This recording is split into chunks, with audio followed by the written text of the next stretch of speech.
예, 우리 옆에 있는 지체들과 이렇게 인사했으면 좋겠습니다.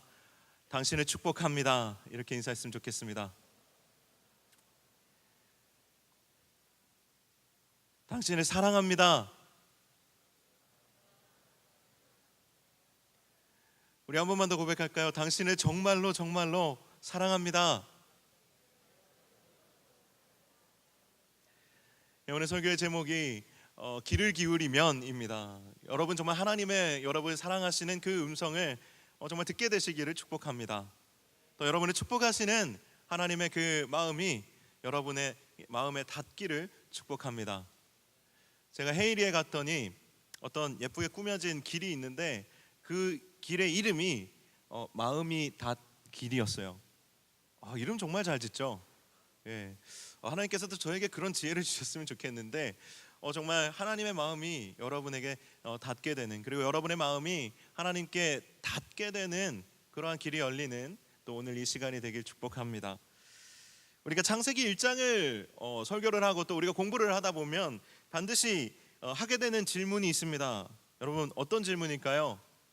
이 창조는, 그리고 생물이라는 것은 진화된 것인가 아니면 창조된 것인가, 이것에 대한 정말 끈질긴 논쟁과 고민을 하게 되는 것이 사실 솔직한 우리의 심정이라고 생각이 됩니다.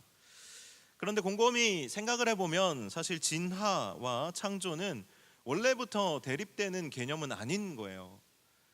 이것은 우리가 과학적으로 아직 증명해야 될 과제가 아직 많이 남아있는 문제이기 때문에 사실 진화인가 창조인가 라는 질문 때문에 우리가 사실은 별로 고민할 필요가 없습니다. 과거에 천동설과 지동설, 이걸 가지고 코페르니쿠스와 또 갈릴레오 갈릴레이가 참 어려움을 겪지 않았습니까? 하지만 과학이 계속해서 발달하게 되면서 이것에 대한 근본적인 것들을 그 본질을 발견하게 되면서 태양이 지구를 도는 것이 아니라 지구가 태양을 도는구나, 이것이 밝혀졌죠. 그동안의 논쟁이 사실 별로 그렇게 중요한 것이 아니었음이 밝혀지게 되는 것입니다. 저는 진화에 대한 부분도 사실 그런 부분이라고 생각합니다. 사실 중요한 문제는 진화인가 창조인가 보다는 그 이면에 있는 더 기본적인 세계관의 충돌이 있는 것이죠. 유신론인가 무신론인가, 정말 신이 존재하는가 존재하지 않는가의 싸움이 사실은 더 근본적이고 본질적인 싸움이지, 진화인가 창조인가 이 문제는 결국 과학이 발달하면서 밝혀져야 될 문제라는 생각이 듭니다. 저는 개인적으로는 하나님이 충분히 진화라는 도구도 사용하실 수 있다라고 생각합니다. 하지만 생각해보면 정말 하나님은 돌들로도 아브라함의 자손을 만들 수 있다라고 예수님께서 말씀하셨는데, 그렇다면 원숭이로 인간을 만들 수도 있지 않겠습니까? 하나님의 능력에는 제한이 없는데, 하나님이 원하시면 하나님이 진흙으로 인간도 만드셨는데 왜 다른 것도 못 만드시겠습니까? 중요한 부분은 이것이 진화인가 아니면 창조인가 이전에 저는 창조론자예요. 하나님 창조하셨다고 믿습니다. 그 이전에 정말 성경이 정말 말하고자 하는 것이, 우리에게 이야기하고자 하는 것이 무엇인가에 귀를 기울이는 것이 더 중요하다는 생각이 듭니다. 오늘 창세기 1장 1절과 더불어서 이 창조의 기사가 우리에게 정말 전하고자 하는 가장 중요한 이야기가 무엇인가 우리가 살펴보려면 오늘 이 성경에 기록된 배경을 먼저 알아야 됩니다. 창세기는 모세의 오경 중에 한 권의 책입니다. 여러분, 모세가 썼다라고 이야기하는 이 모세 오경이 누구에게 읽혀지기 위해서 쓴 책일까요? 어제 리더십 모임에서 이것을 물어보니까 리더분들이 정확하게 알고 있더라고요. 출애굽한 이스라엘 백성들에게 읽혀지기 위해서 쓴 게, 그들에게 읽도록 하기 위해서 쓴 것이 창세기를 비롯한 모세 오경이다라는 거예요. 이스라엘 백성이 출애굽을 했습니다. 놀라운 기적이 있었죠. 10가지 재앙으로 애굽이 뒤집어지고, 그리고 홍해가 갈라지는 기적 속에서 이들이 출애굽이라는 하나님의 구원의 역사를 경험하게 되었습니다. 이제는 광야로 나와서 약속의 땅으로 가는 과정 속에서 이스라엘 백성들에게 모세가 해주고 싶었던 이야기, 그리고 이스라엘 백성들이 정말 궁금해했던 것, 그것은 뭐냐 하면 우리를 이 애굽 땅에서 구원하여 낸 존재는 도대체 누구냐라는 겁니다. 그것에 대한 대답으로서 모세가 내어놓은 것이 바로 이 창세기입니다. 너희를 애굽 땅에서 구원해낸 하나님이라는 존재가 누구냐? 이것에 대해서 설명하기 위해서 창세기를 기록했는데 그 첫 번째 선포한 내용이 뭐냐 하면 오늘 우리가 함께 나누었던 것처럼 태초에 하나님이 천지를 창조하시니라 였습니다. 우리를 구원하여 낸 하나님이 누구시냐? 그분은 천지를 지으신 창조주 하나님이시다라는 것입니다. 하나님으로 번역된 단어는 사실 엘로힘이라는 단어입니다. 엘로힘이라는 단어는 사실 우리는 하나님이라고 번역하지만 사실 이 하나님이라고 했을 때는 사실 엘로힘이라는 단어가 가지고 있는 그 깊은 뜻을 다 담아내기가 어렵습니다. 엘로힘은 히브리어로 아주 어마어마한 존재를 뜻합니다. 그리고 엄청난 존재를 뜻해요. 굳이 번역하자면 전능하신 분이라는 뜻을 가지고 있습니다. 우리는 그냥 태초에 하나님이 천지를 창조하시니라, 하나님이라는 존재가 천지를 창조했구나 이렇게 생각하지만 히브리인들이 엘로힘이라는 단어를 들었을 때는 어마어마한 존재가, 어마어마한 능력을 가진 엄청난 존재가 바로 하나님이시구나, 그가 우리를 구원해내셨구나 이렇게 느낄 수 있다라는 것이죠. 이 개념은 우리에게는 사실 잘 안 다가오는 개념일 수도 있습니다. 하지만 당시에 이 출애굽을 경험한 이스라엘 백성들에게는 정말 너무나도 이 눈으로 보고 경험했던 그 존재였기 때문에 잘 받아들여졌을 거예요. 그들은 하나님께서 애굽을 어떻게 뒤집어 엎는지를 보았습니다. 10가지 재앙으로요. 그리고 홍해가 어떻게 갈라지는지를 보았습니다. 그리고 200만 명에 가까운 사람들이 이 사막 한가운데서, 광야 한가운데서 충분히 마시고도 남을 물을 하나님께서 주시는 것을 경험했던 사람들이었습니다. 그래서 하나님은 누구시냐라는 질문에 있어서 태초에 하나님이 천지를 창조하시니라, 이 엄청난 어마어마한 엘로힘이라는 이 존재는 이 천지 만물을 창조한 분이시다. 너희를 구원하신 분은 천지 만물을 창조한 어마어마한 능력을 가지고 계시는 분이시다라는 이 구절이 아멘, 아멘으로 고백되는 거예요. 정말 이 하나님은 애굽을 뒤집어 엎으실 수 있는 그러한 분일 뿐만 아니라 그것을 뛰어넘는 온 우주 만물을 지으신 분이시라는 것을 이 모세는 이스라엘 백성들에게 가르쳐주고 있는 것입니다. 우리는요, 이 하나님에 대해서 잘 몰라요. 엘로힘에 대해서 잘 모릅니다. 그리고 잘 느끼지도 못합니다. 그래서 성경은 태초에 하나님이 천지를 창조하시니라, 이 구절 속에서 하나님이 사실은 어마어마한 분이라는 것을 이야기하고 있는데 우리는 그냥 너무 쉬운 그냥 하나님이라고만 알고 있는 것이죠. 여러분이 정말 하나님이 어마어마한 분이시라는 것을 알고 있다면, 여러분 정말 이 예배 가운데 그것을 느끼고 있다면 이 예배가 얼마나 정말 두렵고 떨리는 자리겠습니까? 정말 이 하나님의 말씀이 선포되는 이 자리가 우리에게 있어서 어마어마한, 이 세상의 어떠한 시간보다, 이 세상에서 우리가 경험하는 어떠한 만남보다 사실 이 만남이 정말 어마어마하고 엄청난 자리가 되지 않을까요? 그것을 우리가 알고 있다면 그것이 경험되어져야 되지 않을까요? 그것이 왜 경험되어지지 않느냐에 대한 부분은 조금 더 이따가 나누도록 하겠습니다. 하지만 오늘 이 본문이 이야기하고 있는 하나님은 분명 어마어마한 분이십니다.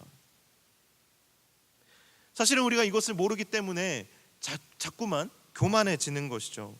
하나님 앞에 우리가 경거망동하게 되는 것입니다.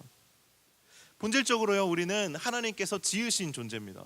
그래서 본질적으로 우리와 하나님은 달라요. 하지만 모두가 사실 우리 안에는 하나님처럼 되고자 하는 마음이 있습니다. 어마어마하고 절대적인 존재로 우리도 그렇게 되고 싶은 그러한 마음과 갈망이 우리 안에 있어요.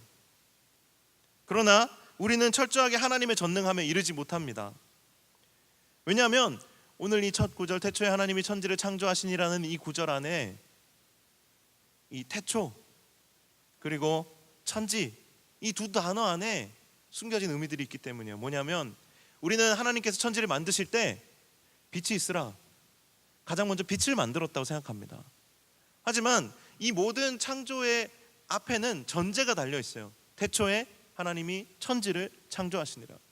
빛이 있기 전에 이미 하나님께서 그 천지를 창조하시는 원리 속에 구조로 잡아놓으신 것이 있어요. 뭐냐면 이 태초, 시간입니다. 천지, 공간입니다. 하나님께서 모든 우주 만물을 창조하실 때 시간이라는 개념 안에, 그리고 공간이라는 개념 안에 이 천지를 창조하셨습니다. 빛이 아무리 빠르고 빛이 아무리 강력해도 여러분, 빛이 동시에 두 장소에 존재할 수 있습니까? 두 장소에 존재할 수 없습니다. 하나님께서 지으신 우주 만물 중에 가장 똑똑한 것이 어쩌면 인간입니다. 그리고 가장 능력이 있는 존재가 아마 인간일 것입니다. 하지만 그 인간이 아무리 탁월하고 힘이 있어도 그 인간이 이 시간을 뛰어넘어서 영원히 존재할 수 있습니까? 이 가운데 혹시 나이가 한 500만 년 정도 된 사람 있습니까? 없잖아요. 우리 안에는 그런 사람이 없습니다. 인간이 아무리 탁월하고 아무리 대단해도 우리는 그 시간과 공간이라는 그 구조 안에 갇혀 있습니다. 이것이 하나님과 우리의 본질적인 차이입니다. 그런데 인간은 어때요? 동시에 두 군데 존재하고 싶잖아요. 내가 한 여자만 사랑하는 것이 아니라 여러 여자 만나고 싶을 때가 있잖아요. 죄송합니다. 저만 그런가요? 정말 그런 마음이 저만 있는 게 아니라면 이 세상에 불륜이 없겠죠. 하지만 우리의 인간의 욕심은 끝이 없잖아요. 내가 오늘 이것도 하지만 동시에 다른 것도 하고 싶지 않습니까? 이 마음의 근본적인 동기가 뭐냐면 사실은 나도 하나님처럼 되고 싶은 겁니다. 이 시간과 공간, 이 피조물의 한계를 뛰어넘어서 내가 더 가지고 싶은 겁니다. 심지어 그 시간과 공간이란 틀 안에 갇혀 있지만 나보다 더 똑똑한 사람, 나보다 더 탁월한 사람, 나보다 더 잘생긴 사람을 보면 내가 그보다 더 잘 되고 싶은 마음, 그 마음이 사실은 하나님처럼 되고 싶은 마음이라는 겁니다. 그래서 우리 안에는 하나님의 창조에 대한 불만이 있습니다. 하나님, 왜 나는 하나님처럼 하지 못합니까?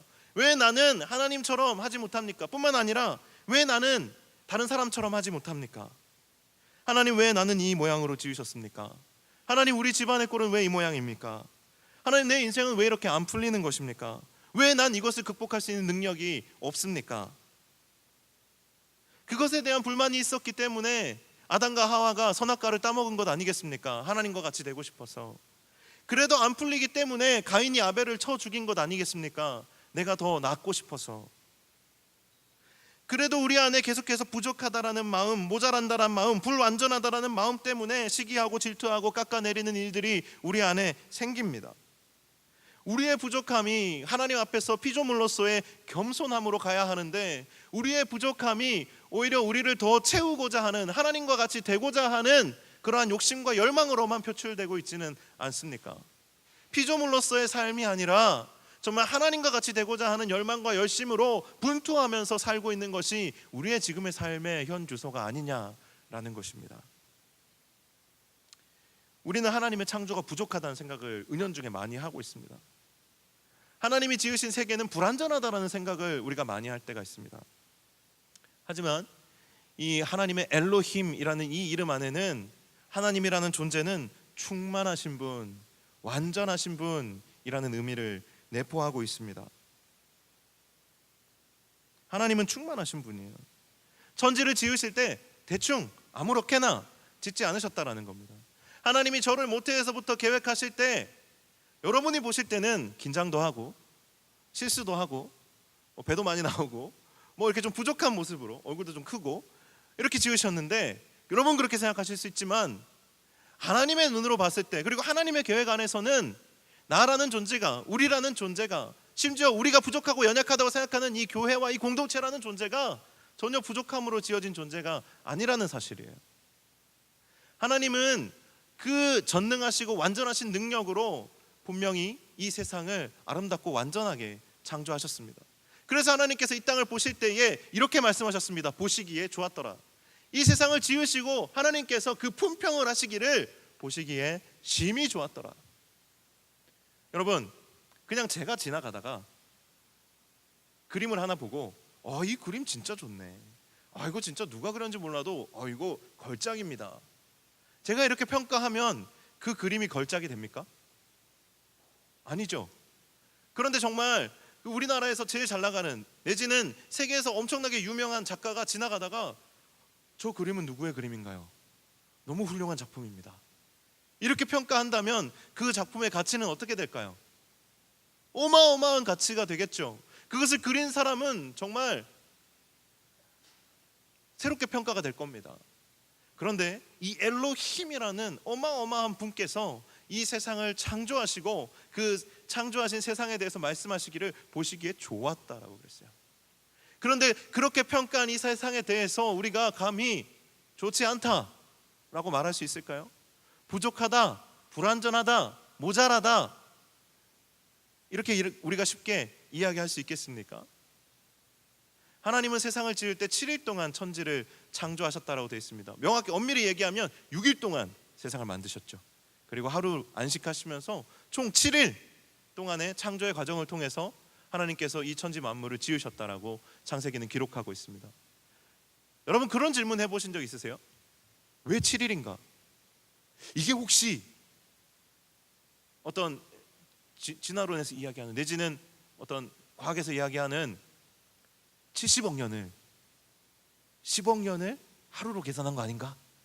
여러분, 혹시 이 가운데 이렇게 단순하게 생각하고 계시는 분이 계십니까? 축복합니다. 사랑하는 여러분, 성경은요, 우리에게 있어서 창조에 대한 과학적인 어떤 주석을 달아주기 위해서 쓰여진 책이 아닙니다. 하나님께서 이 창세기를 기록하실 때에, 천지 창조에 대한 이야기를 기록하실 때에 아무리 그것을 과학적으로 자세하고 디테일하게 기록한들 이것을 읽는 유대인들이 그것을 이해나 할 수 있었을까요? 만약에 그렇게 했다면 이것은 유대인들에게 읽을 법한 말씀이 아니라, 이해할 만한 말씀이 아니라 암호문이었을 거예요. 아직 발견되지도 않은 여러 공식들을 가지고 기록해 놓은 암호문이었을 겁니다. 한 몇천 년이 지나야 풀 수 있는 책이었을 거예요. 아마 아직도 못 풀었을 겁니다. 그런데 7일이라고 이 창조의 일수를 기록한 것은 어떤 뜻이 숨겨져 있는 걸까요? 유대인들에게 있어서 이 7이라는 숫자는 하늘을 뜻하는 3, 땅을 뜻하는 4, 이 둘을 더해서 7이라는 완전수가 나오는 겁니다. 7일 동안 천지를 창조하셨다라는 것은 하나님의 창조가 완전하다라는 것을 보여주는 것이에요. 그리고 하늘을 뜻하는 3, 그리고 땅을 뜻하는 4, 이것을 곱하면 3, 4, 감사합니다. 축복합니다. 12가 나옵니다. 12는 충만함을 뜻하는 숫자예요. 그래서 성경에 7과 12가 많이 등장합니다. 그리고 3과 4가 많이 등장하는 거예요. 사랑하는 여러분, 예수님께서도 하나님처럼 천지를 창조하시는 것은 아니지만 창조의 기적을 보여주신 예가 있습니다. 예수님께서 창조의 기적을 보여주셨어요. 뭐냐면 오병이어의 기적과 칠병이어의 기적 때 예수님께서 그 기적을 통해서 없던 떡이 생기고 없던 물고기가 생기는 기적을 행하셨습니다. 오병이어 사건 때에는 5천 명을 먹이셨고요, 칠병이어 사건 때에는 4천 명을 먹이셨습니다. 자, 여기서 여러분에게 한번 퀴즈를 내겠습니다. 5천 명을 먹이고 남은 광주리가 몇 광주리였을까요? 12광주리였습니다. 어제 우리 리더들은 리더 모임에서 분명히 제가 말씀드렸는데 리액션을 해주세요. 자, 칠병이어의 그 기적에서 남은 광주리의 개수는 7광주리가 남았습니다. 이게 예수님께서 이 간음을 잘 못하셔가지고 그냥 딱 5천 명만 먹이면 되는데 예수님이 만들다 보니까 너무 기분이 좋아서 실수로 12광주리를 남기셨을까요? 칠병이어의 기적 때는 한번 해봐가지고 이제 좀 감이 생겨서 좀 덜 남기신 걸까요? 그게 아니라는 거죠. 실제로 12광주리가 남았는지 7광주리가 남았는지 알 수 없지만 그것을 기록할 때에 그 의도는 무엇이냐면 예수님이 베푸셨던 그 기적이 얼마나 완전하고 그것이 얼마나 충만한 것이었는지를 보여주는 것이죠. 그것이 얼마나 완전하고 충만한 것이었는지, 그 나누어 주신 떡과 그 물고기가 우리에게 있어서 얼마나 완전한 양식이 되고 우리에게 있어서 얼마나 충분한 양식이 됐는지를 보여주는 것이죠. 하나님의 창조는, 하나님의 우리를 향한 계획과 뜻은, 하나님의 말씀은 완전한 것입니다. 충만한 것입니다. 부족함이 없는 것입니다.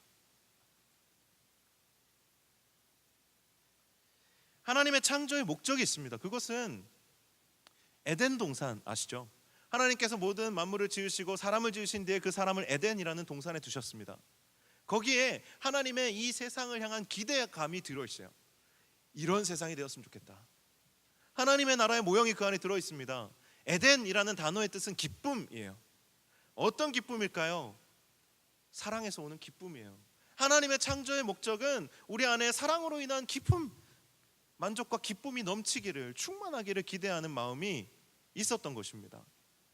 하나님의 창조는 그 사랑 안에서의 기쁨이 충만해지는 것이 목적이었어요.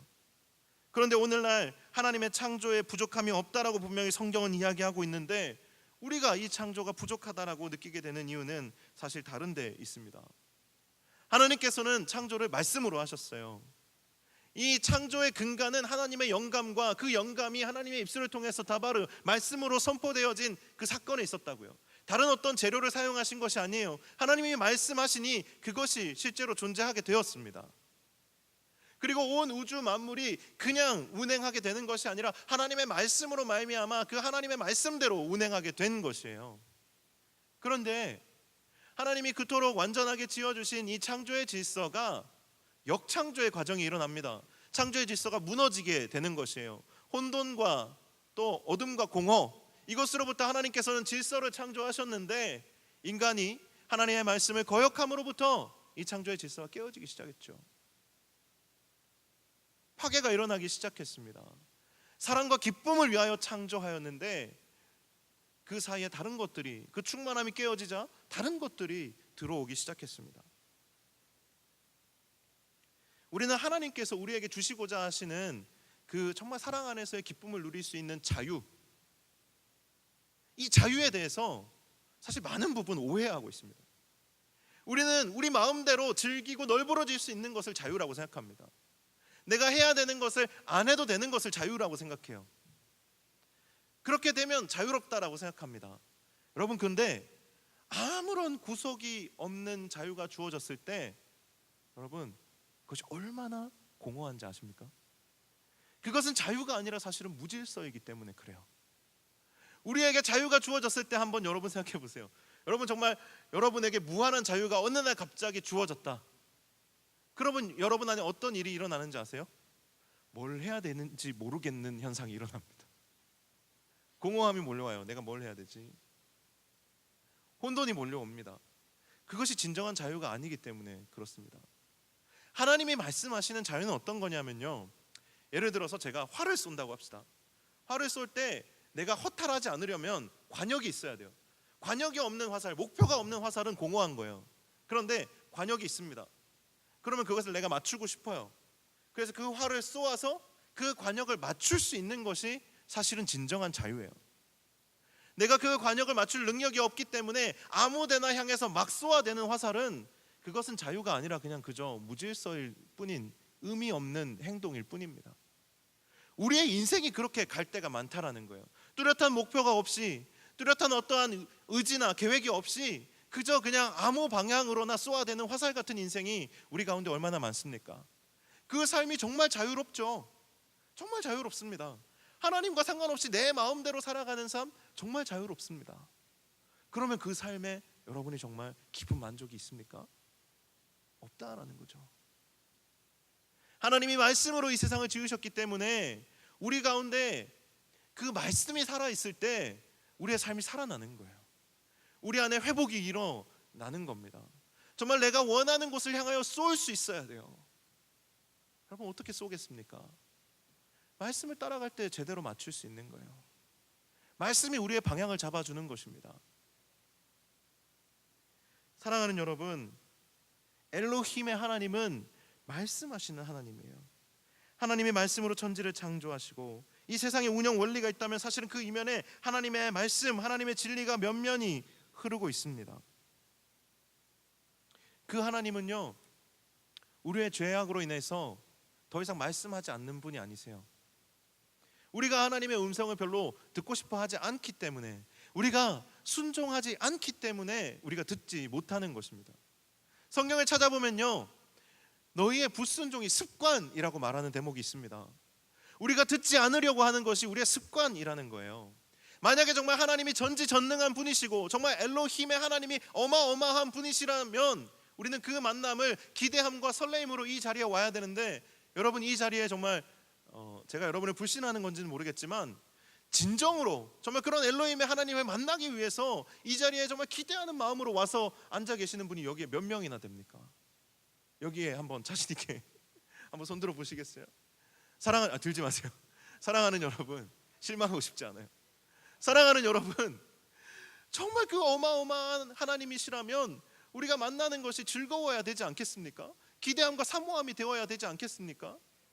그런데 우리의 마음 가운데 하나님처럼 되고 싶은 마음만 있지, 정말 하나님께 가서 듣고자 하는 마음, 하나님께 귀 기울이고자 하는 마음이 없어요. 그것이 문제인 겁니다. 우리 안에 왜 하나님의 그 창조의 능력이 나타나지 않습니까? 하나님이 우리에게 정말 그토록 주고 싶어 하셨던 사랑의 기쁨의 교제가 왜 회복되지 않습니까? 그것은 우리가 말씀에 순종하지 않기 때문이고 들으려 하지 않기 때문이에요. 저는 청년 사역을 하면서 정말 하나님의 음성을 듣기를 간절히 사모하는 청년들도 많이 보지만, 하나님 알고 싶어서 몸부림치는 청년들도 많이 보지만, 정말 최선을 다해서 하나님의 말씀을 듣지 않으려고 하는 청년도 많이 봅니다. 정말 어떻게 하면 이 시간을 빨리 지나 보낼 수 있을까? 소그룹에서 왜 하나님의 말씀을 나누는 걸까? 막 괴로워하고 막 리더를 피곤하게 하는 청년들도 많이 있다는 것을 알고 있습니다. 여러분, 들리지 않을 수 있어요. 그것이 들리지 않을 수 있습니다. 하지만 들으려 해야 됩니다. 귀를 기울여야 합니다. 우리의 불순종해온 세월들이 있습니다. 하나님은 우리를 강력한 그 어마어마함으로 조정하려고 하시는 분이 아니기 때문에 우리가 그 인격적인 성령을 우리의 마음에 초청하고 우리가 정말로 갈급한 마음을 가지고 듣고자 하지 아니하면 하나님은 우리에게 강요하지 않으십니다. 하지만 그 하나님의 우리를 향한 인격적인 사랑과 배려가 우리가 하나님이 없다라고 말할 수 있는 것은 아니에요. 성경은 분명하게 기록하고 있습니다. 태초에 하나님께서 천지를 창조하셨다라고요. 하나님께서 너를 만드셨다라고요. 하나님께서 너의 주인이라고 성경은 말해주고 있습니다. 사랑하는 여러분, 하나님께 귀를 기울여야 합니다. 정말 말씀대로 살고 싶은데 정말 그게 안 돼서 여러분 울어본 적 있습니까? 정말 말씀대로 너무 살고 싶은데 내 출발선이 너무 뒤에 있어서 정말 나도 하나님의 음성 듣고 싶고, 나도 정말 예배가 즐겁고 싶고, 정말 하나님의 말씀으로 말미암아서 진짜 내가 기쁘다라는 게 뭔지, 하나님으로 말미암아 기쁘다라는 게 뭔지 너무 알고 싶은데 내 출발선이 너무 뒤에 있는 거예요. 누구는 처음부터 정말 눈만 감으면 하나님의 사랑이 느껴지고, 정말 눈만 감으면 하나님의 음성이 들리고, 그런 사람들도 있어요. 하지만 나는 너무 이 세상에서 이미 너무 막 살아버려서 하나님보다 술이 좋고 하나님보다 친구가 좋고 그저 그냥 이 세상에 머무르는 시간이 교회에 있는 시간보다 훨씬 좋은데, 그럼에도 불구하고 하나님의 살아계심을 부인할 수 없어서 하나님 좀 만나고 싶은데 내 출발선이 너무 뒤에 있어서 그것이 너무 잘 안 돼서 정말 안타까워서 눈물을 흘려보신 적이 있냐고요. 그냥 내 부족함과 연약함이 핑계가 되는 것이 아니라 정말 그 사모함을 갖고 내 출발선이 다른 사람보다 뒤에 있지만 그럼에도 불구하고 정말 하나님 만나고 싶어서 정말 엉엉 울어본 적 있냐고요. 사랑하는 여러분, 여러분의 출발선은 별로 중요하지 않아요. 오늘 오전에 올로 목사님 말씀 듣는데 하나님의 창조가 혼돈과 공허와 어둠 속에서 시작됐다라고 말씀하시더라고요. 사랑하는 여러분, 어둠 가운데, 혼돈 가운데, 공허함 가운데 있습니까? 하나님의 창조는 거기에서부터 시작이 됐다라는 겁니다. 하나님의 말씀은 거기에서부터 출발했다라는 거예요. 여러분, 왜 여러분이 이처럼 성숙한 것이, 여러분이 교회에서 좀 보기 좋은 그리스도인의 모습으로 신앙생활을 하고 있는 것이 정말 여러분이 열심히 훈련하고 열심히 노력해서 그렇게 된 것입니까? 아니면 하나님의 은혜로 그렇게 된 것입니까? 하나님의 은혜로 그렇게 된 것이잖아요.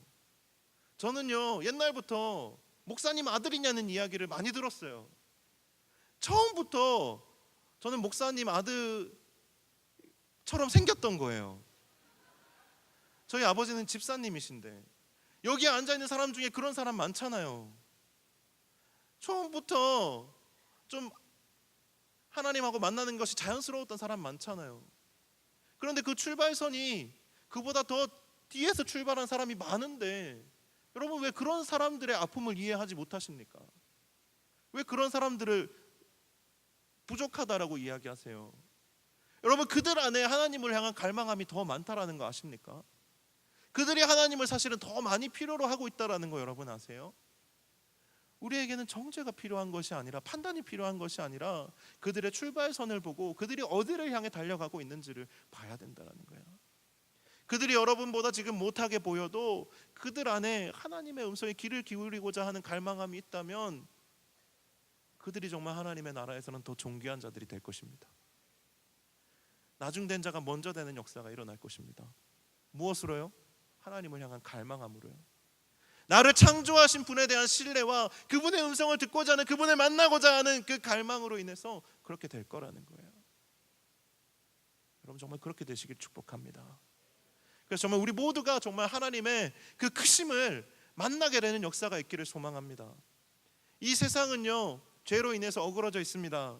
이 세상에서 하나님 찾기가 어려운 세상이 이미 되었습니다. 그렇게 된 지 한참 되었습니다.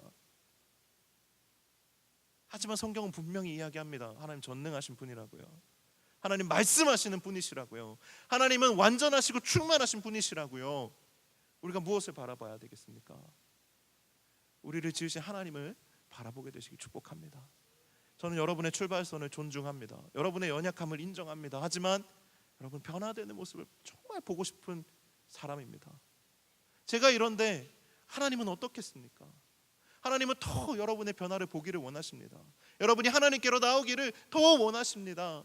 정말 여러분 안에 하나님의 창조의 질서가 회복되기를 더 원하십니다. 여러분 안에 정말 그 하나님의 창조의 목적, 정말 사랑하는 기쁨으로 살아가는 모습 하나님 너무나도 보고 싶어 하십니다. 오늘 함께 기도할 때에, 찬양할 때에 정말 하나님을 만나게 되는 그 은혜가 여러분 안에 정말 죄로 인하여서 계속 역창조가 일어나는 것이 아니라, 파괴가 일어나는 것이 아니라 거룩한 창조가 다시 회복되고, 여러분 안에 구원을 창조하시고자 하시는, 여러분을 새롭게 하고자 하시는 하나님의 뜨거운 열망, 다시 여러분 안에 창조의 역사를 시작하고자 하시는 하나님의 뜨거운 열정이 여러분 안에 경험되는 시간이 되기를 간절히 소망합니다.